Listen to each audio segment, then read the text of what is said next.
Conference so much for having me out here today. My name is Julianna Paterra. I'm Vice President of Investor Relations at Verano. We are a Chicago-based U.S. cannabis company listed on the Canadian Securities Exchange under VRNO and the OTC under VRNOF.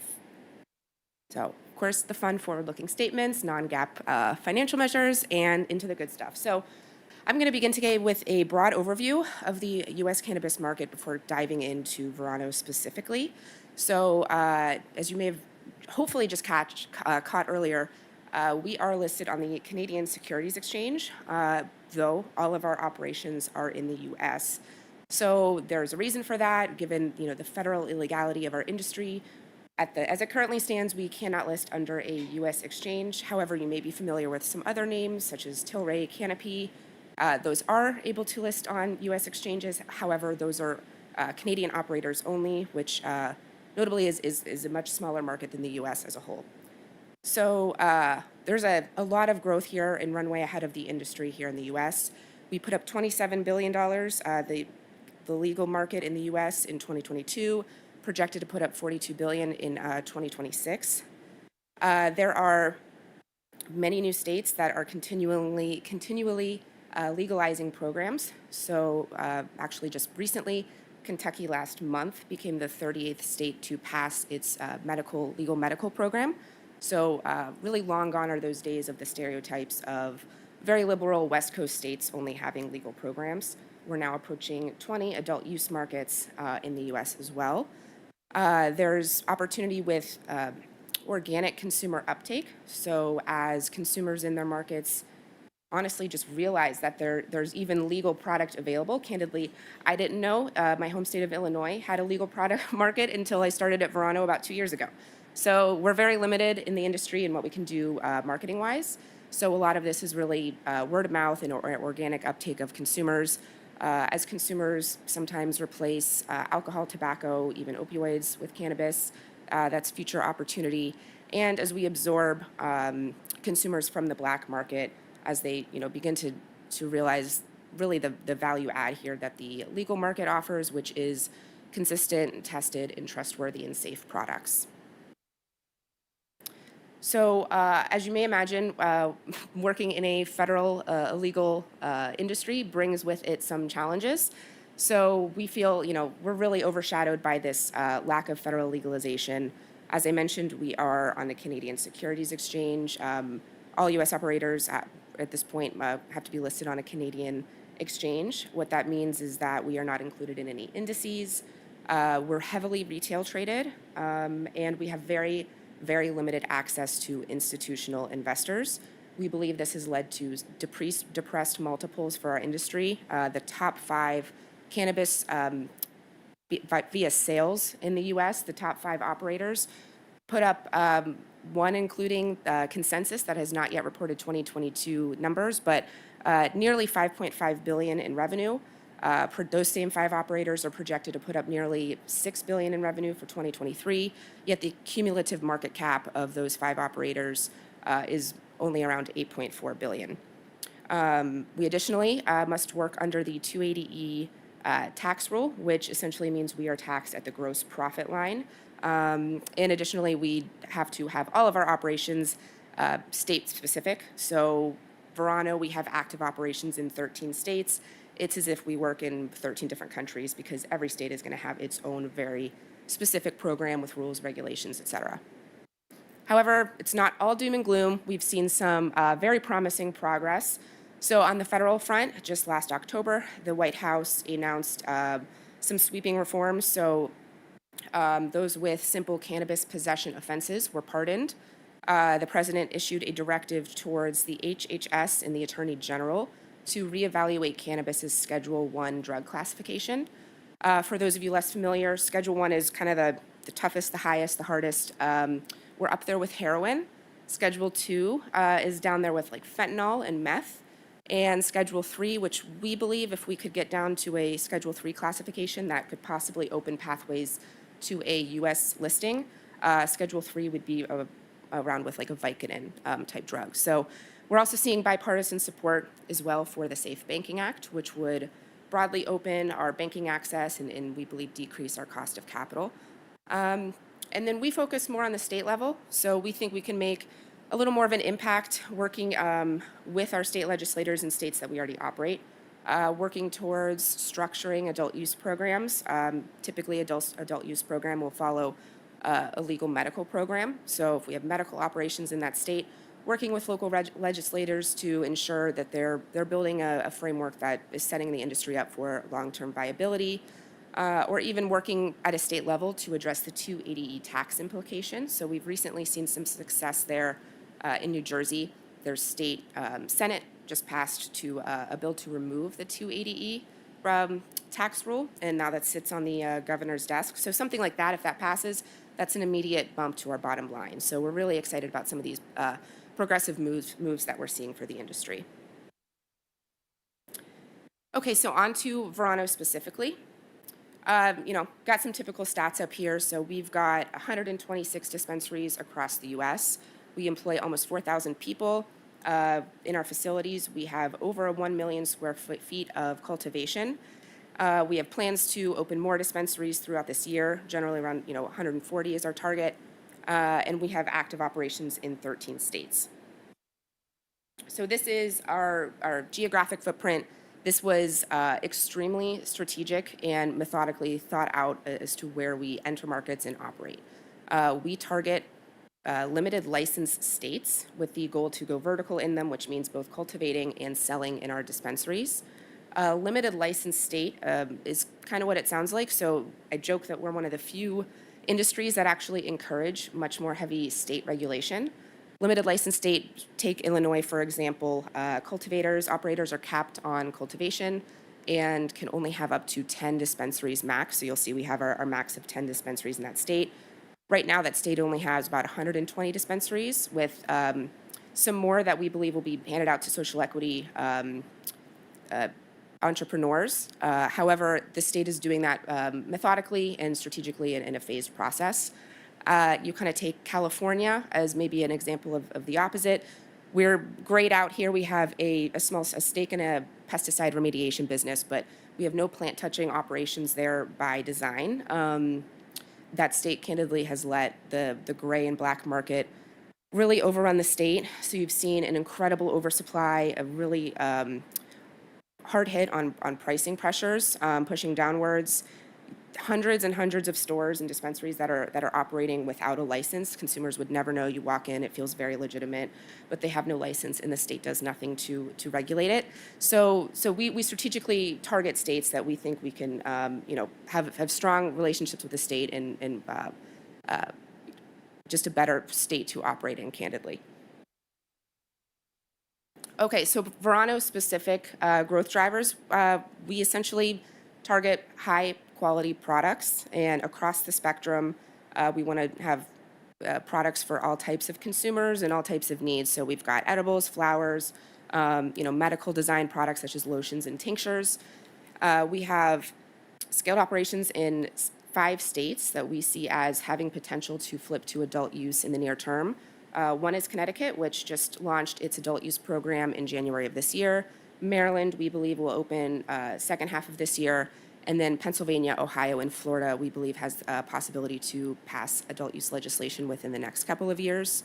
And our goal is to build a strong presence once the state is a medical-only market.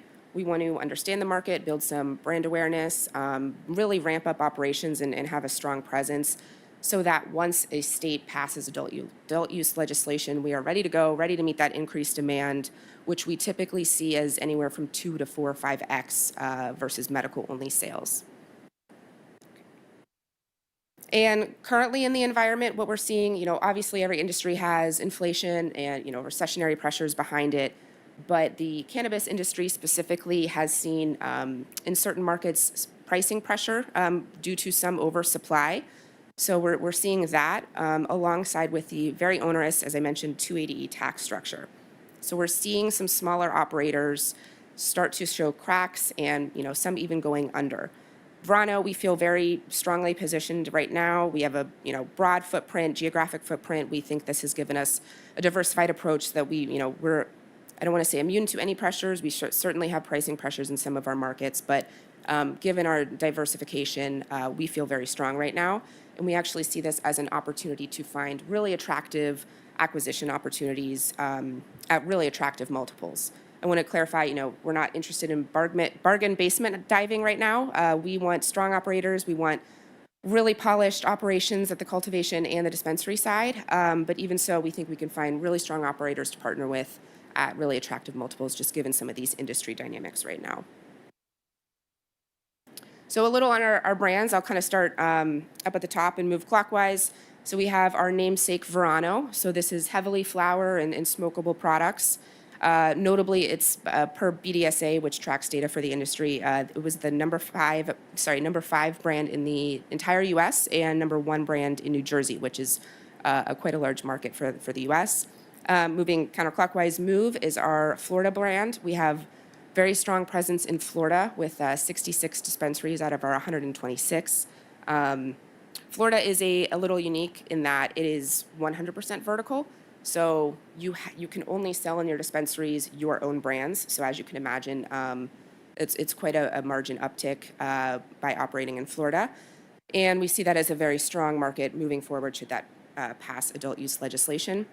Savvy is our fairly new, we launched last fall, value brand. So given some inflationary pressures that the consumer is facing, we made the decision to launch a more value priced brand for consumers. We've seen very strong uptick in that as well. Bits was also a new brand that we launched last year, really due to some new consumer insights. So it's a lower dose edible line paired with adaptogens such as rosehip or elderberry. And keeping the clockwise going, we've got Avexia there. That's our medical-based line, so a lot more of the balms, lotions, tinctures. And up at the top is our legacy Encore edible line. So that's got everything from caramels to mints to chocolates to gummies. And a little on our retail brands. So we have ZenLeaf, which is our main U.S. branded dispensary across the country. So this is going to house the majority of our locations. And additionally, we have Move, which is our Florida dispensary brand, largely due to the acquisition we acquired in Florida. It already had a strong brand presence, so we have maintained that store brand down in Florida. And going over some financial highlights. So we had a record 2022. We saw 19% revenue growth year over year with $879 million. We had a strong year for investing in growth. So we opened 21 dispensaries. Most of those were in Florida, some in Nevada and Pennsylvania and West Virginia. And we expanded our cultivation presence in New Jersey as New Jersey launched their adult use program spring of last year. And that's been a very strong market for us, and also increased our capacity in Florida, again, as we're adding stores and also hoping adult use legislation may pass in the next 2 years or so. We've got strong margins. We posted 37% adjusted EBITDA margins for 2022. Our vertical strategy allows us to capture additional margin there, and additionally, we've been prioritizing our in-house brands in dispensaries to increase sell-through, which again is additional margin capture. So at fourth quarter of 22, we increased sell-through of our brands to 47%. And as I mentioned earlier, we launched 2 new brands, really driven by consumer insights. So we continue to R&D and expect additional brand launches in 2023 and possibly 2024. And a little bit more on our margin profile. So for the industry in 2022, for those of our peers that have reported 2022 numbers, which is nearly all of them, we have the highest numbers on adjusted EBITDA for 2022. So it's something we prioritize as a company. We're very margin focused, and we hope to continue to deliver one of the top margins in the industry. Little on financial results. So I've spoken to both cultivation and retail. We seek a balanced approach here. We never want to be too overly reliant on any wholesaler, and vice versa. We don't want to be too overly reliant on any string of retailers. So we want a balanced approach in our markets. We had like I said, $879 million in revenue for the full year of 2022, and just about $324 million in adjusted EBITDA dollars.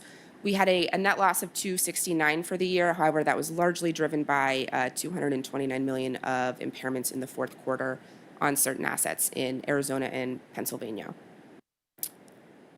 Fourth quarter results, we posted about 226 million in revenue, and again, we had the impairment in fourth quarter, which drove the loss for that quarter and for the full year. We have a focus on the balance sheet at the moment, just given some of the recessionary pressures that we see coming. So we refinanced our debt last fall, extended that maturity out into October 2026. We added some prepayment flexibility terms into that, and we ended the year with about 85 million in cash. And on near-term growth drivers, we are building on momentum for 2023. So this year alone, we have a portfolio consists of 2 states that we anticipate opening adult use sales. So Connecticut already opened on January 10th. So far, that's done really well. We have our 2 dispensaries there and an extremely strong wholesale presence. We believe we're the top, if not one of the top wholesalers in that state. And additionally, the way that state is set up, we have the ability to partner with 6 social equity entrepreneurs in that state and create joint ventures. So we're going to be able to add 6 joint venture partnerships onto the balance sheet or the P&L once we open those up. And for Maryland, we anticipate that state opening in the second half of this year. We've had a presence in there since the early days of the medical market. We have our cap of 4 dispensaries in that state, strong cultivation operations. We've increased sequentially 6% our wholesale sales for the fourth quarter. And as of January, we had about a 10% market share in that state. So we're excited about things to come in Maryland. And again, 2023, we're really focusing on the balance sheet cash preservation, just given some of these industry dynamics. So 2021, 2022 were very heavy investment years. 21 was very acquisitive. In 2022, we continued heavy CapEx investment as we really want to make sure we are invested well ahead of growth. So in 2022, we had 119 million in CapEx dollars spent. And in 2023, we're guiding to only 25 to 50 million in CapEx as we feel that we are appropriately supplied at this time in our markets. Additionally, we had 117 million in cash go out the door for largely earnouts related to acquisitions. And then this year, we only anticipate about 16 million going out. And we leveraged our real estate last year for around mid-single digits in mortgages. And this is a unique identifier of Verano versus peers. So we are really the only operator that has not entered sale leasebacks. And this was very strategic, very by design. The sale leasebacks in our industry are quite high rates. You're going to be tied down to your real estate for probably 20 years. And we want the flexibility should interstate commerce pass, which would mean products could now cross state lines. We don't necessarily have to grow everything in Illinois that we sell in Illinois. Perhaps we have a hub and ship from there. So we want to own our real estate so that we can have that flexibility to walk away should that be folded into any federal legislation that should pass, whereas our peers are tied into sale leasebacks. And of course, exploring cost-saving initiatives to continue to preserve the margins where we can. And so all of this is culminating to our free cash flow guide for the year. Again, 21, 22 were heavy investment years, and we wanted to make sure we were appropriately invested well ahead of growth. And we feel like we are very well able to supply the markets, given the current environment and even with some future growth.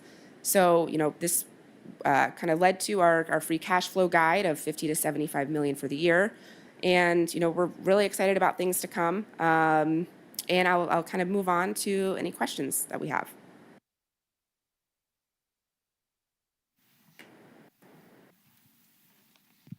Yeah, a couple of questions. Number one, 230 million of impairment of assets, that's a very big number.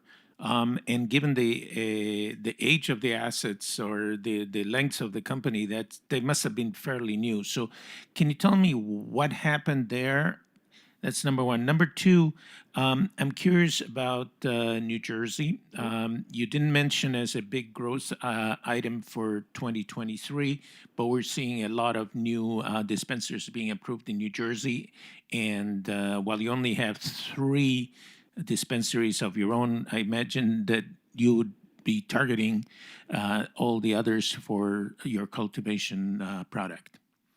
Great questions. So with the impairments, yes, those were some recently acquired assets.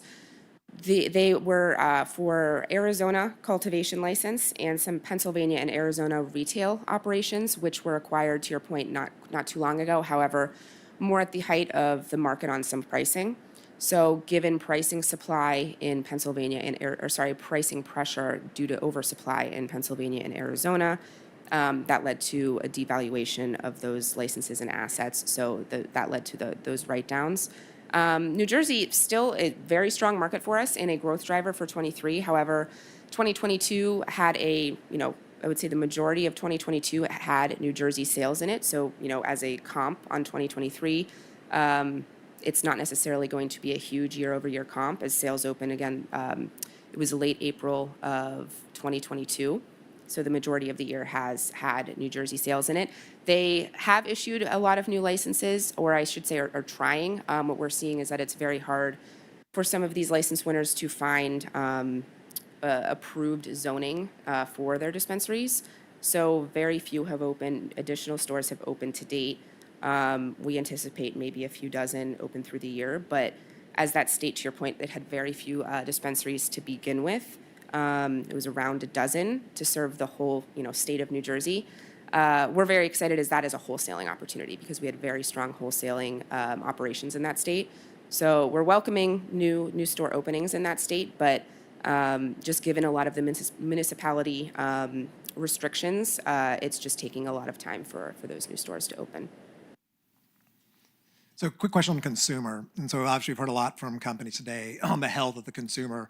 You guys are obviously preparing for a storm, your words.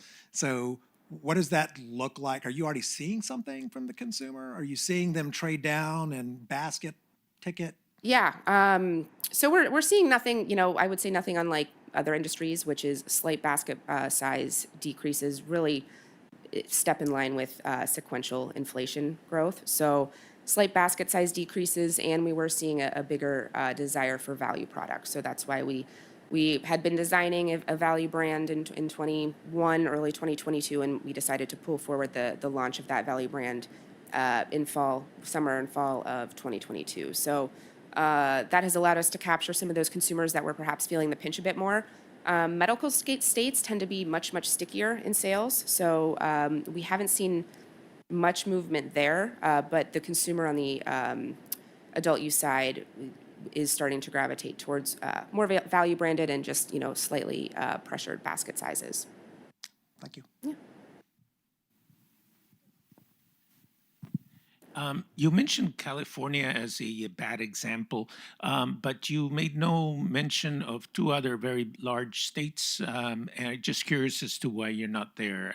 Colorado and Washington State. Was it a similar story as California, or what was going on there? Exactly how you put it. Similar story there.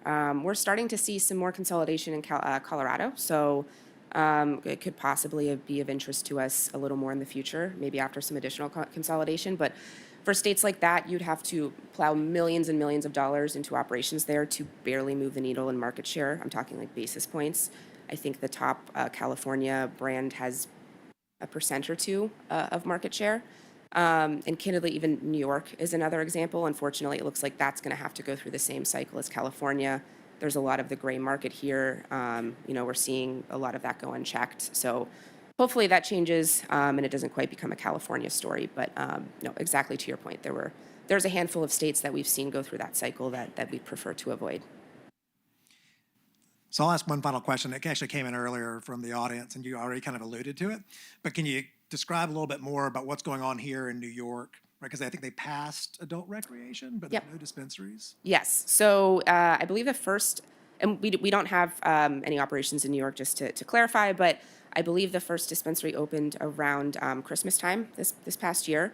The state has had that adult use program passed for a little bit of time, but it took a little while to get off the ground and actually get, operational.